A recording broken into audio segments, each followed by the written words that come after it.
Okay, good morning. Good morning, our class. Good morning. Good morning, Mr. Langat and Mr. Hey, good Biwott. morning, Gibson. Good Yes, morning, Gibson. thank you very much for coming to our class. Today we are going to learn something new, and the new thing that we're going to learn today is actually what we call the design and construction team. So, in architectural design, you also need to know who are the other members of the team that an architect is going to work with. So you are the architect, but you also need to know who are these people who you're going to work with. So that is what we're going to learn today. And by the end of this lesson, the learner, who is you, should be able to do the following. Number one, to identify the members of the design team. Number two, to explain the functions of the members of the design team. So, who are the members of the design team? Number one is the client.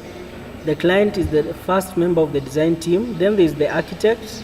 Then there is the structural engineers, the building services engineers, who include the mechanical and electrical. Then there is the contractor. The contractor is also a member of the design team.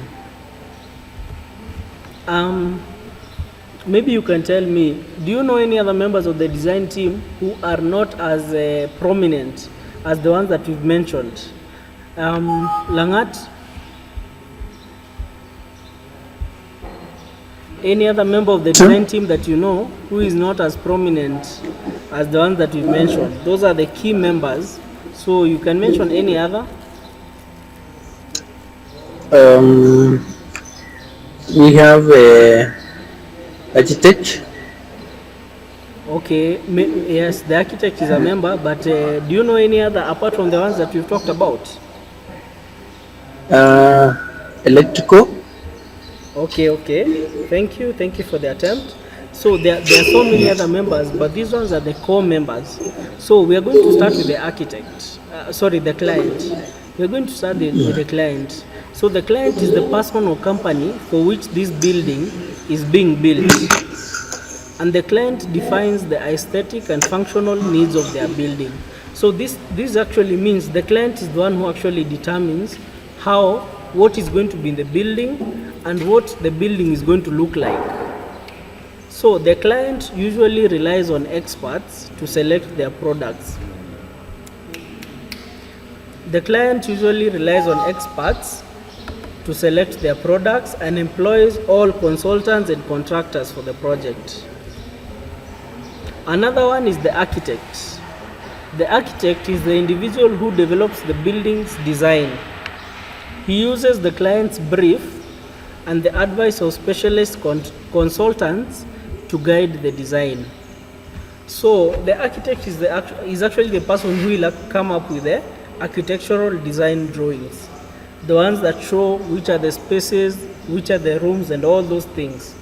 So, and in construction, the client is actually helped by the architect to supervise all the other consultants and contractors. The next one is the structural engineer, who designs the structural components of the building. The other person we will have is the mechanical engineers. These ones design various aspects, including the heating, the ventilation, air conditioning, and upward mobility devices. This is lifts, escalators, elevators, all of those. The electrical engineer simply designs electrical systems, wiring, and all those fittings for electrical systems, switches, lights, bulbs, all those things. Then the contractor is the person who oversees and manages the construction of the building on behalf of the client. So the contractor can only follow the client's and the architect's designs. So that is our lesson for today. Maybe before we end, I would like to ask you some questions. Before we end today.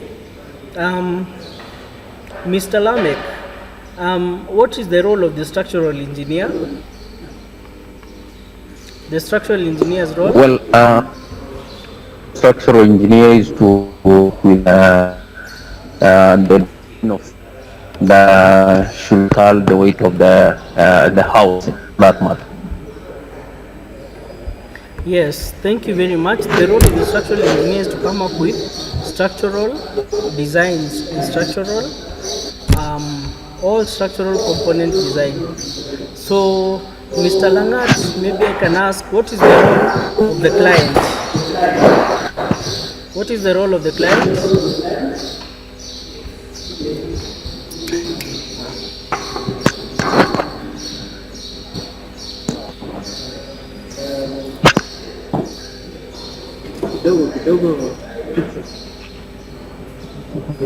Well, I can help him. Okay, Yeah, the client is the one who comes up with the idea of which the architect tries to interpret it into a reality, and it's also the financier of the whole project. thank you very much. So the architect is the one who will actually take the ideas of the client and interpret them into architectural designs and plans. Thank you very much for listening. Thank you for being attentive in the lesson, and I hope that this will actually help you during your practice. So thank you very Thanks, much it will. and have a nice time. Thank you too. You too, thank you.